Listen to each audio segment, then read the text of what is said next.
Hi everyone. Thank you so much for coming in and watching this video.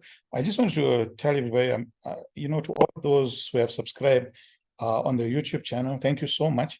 I really appreciate it. I can't believe we've actually gotten up to more than 60 people, and that's quite something. I must be honest. So I hope you guys are enjoying the videos and that you're learning something. And at the end of the day, I mean, you guys are going to go out and save lives with this information that I'm giving to you guys. And yeah, I hope it will really make a difference to your lives and to the lives of your patients as well. So today we have quite an interesting X-ray that was sent to me because I had to actually sit with it for quite some time and actually decide what was going on, because what I was seeing and what was actually on the X-ray were two completely different things. So it was quite an interesting one, and I hope you guys will enjoy the little explanation that I'm going to give. Now, the first thing that we notice on the chest X-ray, and you remember, like I say, you've got to go from outside in or inside out. You've got to know your markers. You've got to know what's going on, all right, before you can say, listen, this is definitely this or this is definitely that. Now, one of the things that struck me was that this chest is actually hyperinflated. Now, this is an X-ray that was sent through to me by one of our local doctors, and it was quite confusing at first because the patient actually presents with a double pathology. And I'll explain that in a little while, because we've got two separate things going on, and then we're going to discuss the one that makes sense from what you can see. And then I'm going to show you things that should that made me take a step back and say, okay, listen, maybe this is not what's going on. Maybe there's something else going on as well. So one of the first things that you notice is the straight line that's going across here. Now, there is a small meniscus there, although it's difficult to see, but there definitely is a small meniscus that's running over there. And we've all been taught from the time we are in medical school that a meniscus means a pleural effusion. Now, pleural effusion takes up space in the lung. That's the first thing that you note. And the difference, and a pleural effusion whites out the lung. And there's two things normally that cause a whiteout of a lung, and that's atelectasis, or which is collapse of the lung, and number two, which is pleural effusion. Number three can be pulmonary contusion on a supine patient, can also cause a whiteout, but those are not very common unless you've got a patient who's, with severe polytrauma that you can't sit up and things like that. But this is extremely interesting because on first impressions, this really does look like a pleural effusion for all intensive purposes. Now, I want you to have a look at the trachea. Have a look at the trachea and even have a look at the aortic knuckle. Just have a look there. They're going towards the side of the so-called pleural effusion that we've got over here. And if we have a look here, we can't actually see the right heart border. Now, we've got what you call it, a hyperinflated right lung, and no evidence of a pneumothorax or a tension pneumo or anything like that. From what I could see, the lung markings seem to go right to the end. So what's going on over here? I mean, we definitely have a pleural effusion. I mean, I'll be honest, atelectasis follows the contours of the lung lobes. And you do not have on the left side a lung lobe that sits here, You've got your fissure that's running across there, and you've got your left upper lobe and your left lower lobe, and then you've got your right upper, middle, and lower. So this doesn't follow the contours of that. And you can have partial collapse. And even if we look here, we can see the gastric bubble is a bit high. So it actually looks as though there might be a bit of diaphragmatic elevation as well. There could be none. We don't know because it's just a high gastric bubble, and that's about it. We've got hyperinflation on the one side. And the reason for the hyperinflation is that we've got a lung here that's obviously not being ventilated properly. But why do we have this odd picture that's sitting over here? Now, actually, the answer lies just here. If you have a look. Now, this is actually the vasculature, and this looks to me like the azygous vein that seems to be quite dilated. Now, you may argue, could this be the trachea? No, there's the trachea. You can follow it all the way from there. You can even see the carina over there. You might be seeing one of the bronchi or something like that. But this looks like the azygous vein that's sitting over here, and it's extremely swollen up. Now, remember, the azygous vein basically then feeds into the superior vena cava, which then goes into the right ventricle and things like that. So we've got something that is giving us a pleural effusion. For all intensive purposes, this is a pleural effusion, but at the same time is giving us the opposite signs of pleural effusion. So we are getting all the signs of a lung collapse, but with pleural effusion. And when I looked at this, initially, I was already on my phone ready to say, no, this is a pleural effusion, tap it, see what's going on. And then my eye suddenly went here and I saw the trachea and I was like, no, there's something else going on here. So let's have a look. Let's draw the trachea out just so that you can see. So there's our trachea going over there, possibly with the esophagus showing up a little bit as well. All right, and then let's just change color just to show the vein. All right, so we've got this, what looks like a very dilated vein going over there. Now, whether it is definitely the azygous, it's very difficult to say, but it's in the right place for the azygous vein. And if we look above here, we can actually see that there's no lung markings. So they actually looks like they could be, a pneumothorax also going on over here. So what has happened to this patient and what is going on? Now, this is a very difficult answer to give without a CT chest.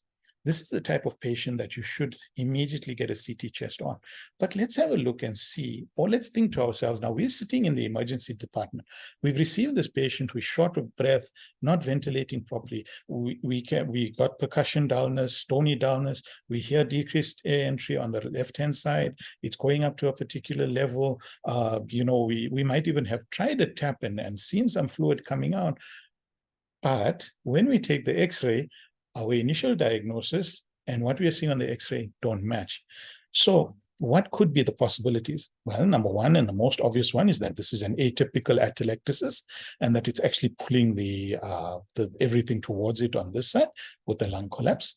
The other thing is that there may be something here that's actually pushing everything over to that side, and that may be actually causing this inflation or this dilation of the azygous vein. So tumor is the most likely diagnosis in this patient, and tumor would give us this picture. Tumor would give us a trachea that's deviated in the mediastinum. It would give us a dilated azygous vein if it's pressing on the azygous vein, or if it's pressing a bit further, let's say on the SVC or whatever it may be. And then it would also, depending on how far it stretches, it may also push everything to the right-hand side. So, you've got to look at that. I mean, this almost looks like the pleura running down over here, and you've got no lung markings going over there. So is this it could well be a pneumothorax over and above. Now, the question is, what do you do in this case? So the first thing I would do is I would run for my ultrasound, and I'm going to explain to you why. Let me just clear out the drawings. Sorry, let me just get this right. All right, let me just clear out those drawings. So I just want to show you guys some of the things that you can do. So if it was me, I would run to my ultrasound, should you have one available.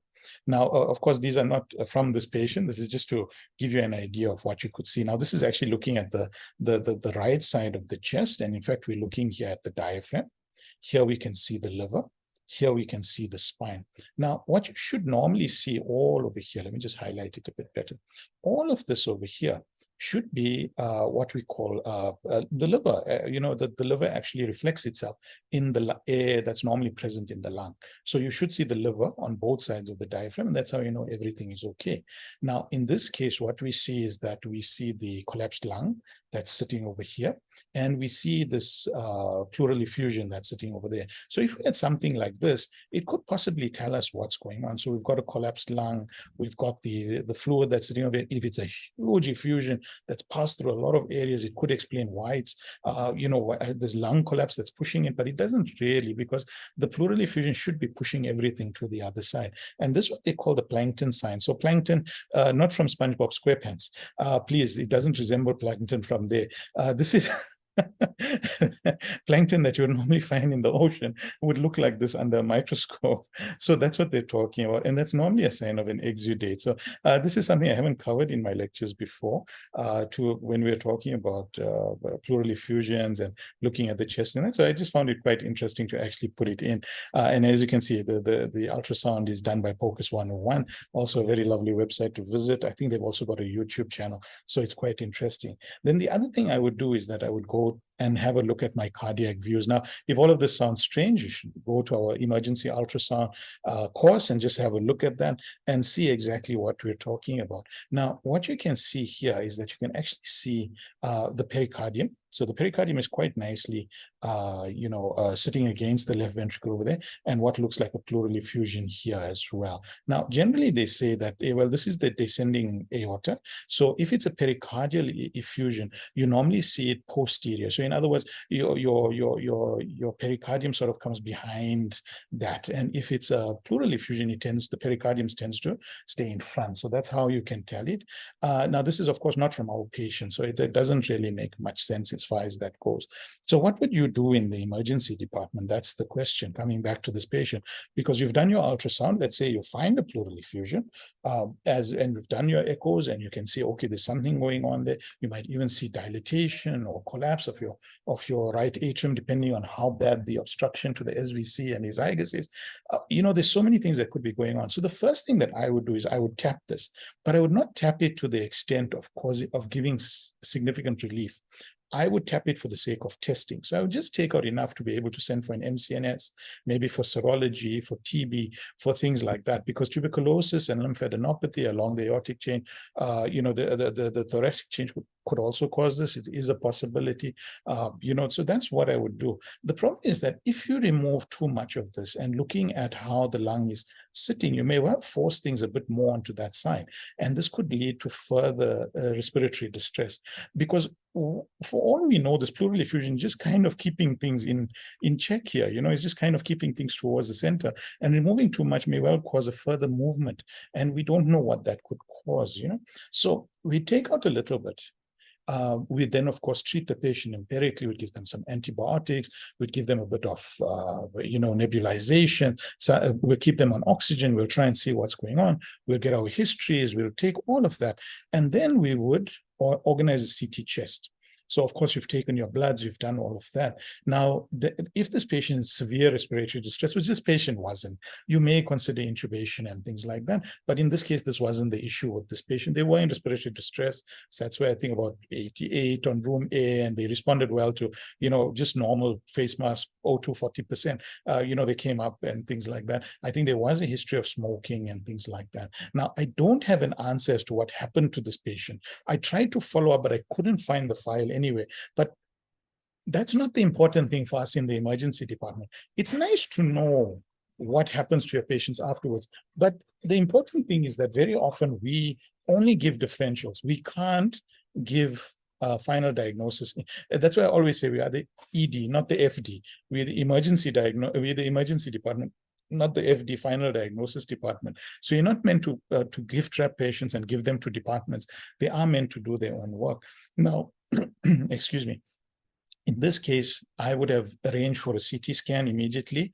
As I say, take all the relevant bloods, just tap a little bit, do the ultrasound, and then take it from there.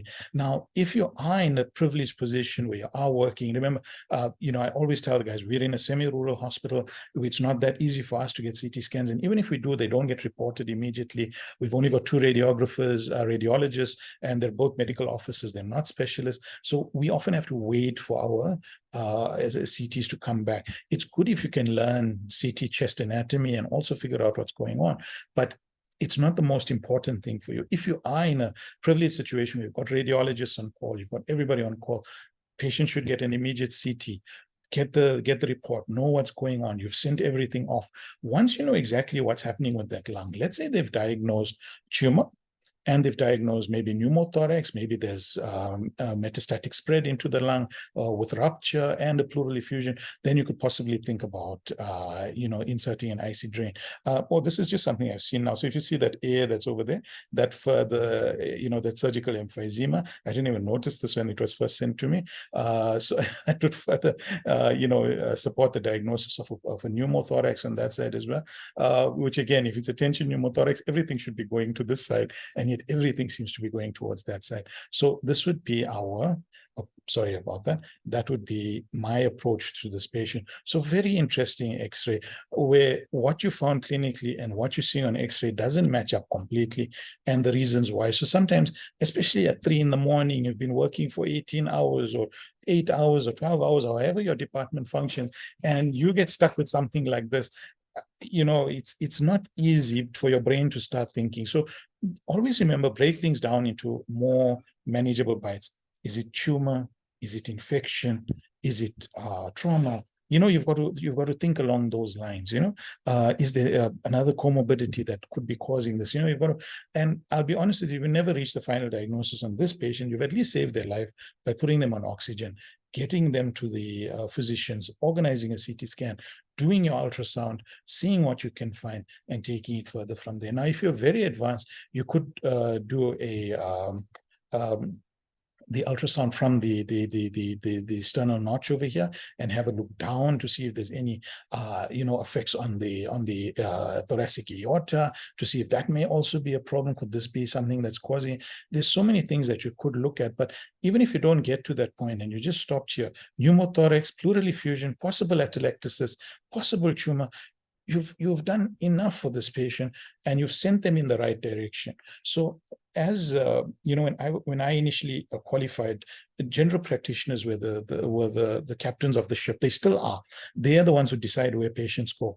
But in emergencies, we as the emergency physicians are now the captain of the ship.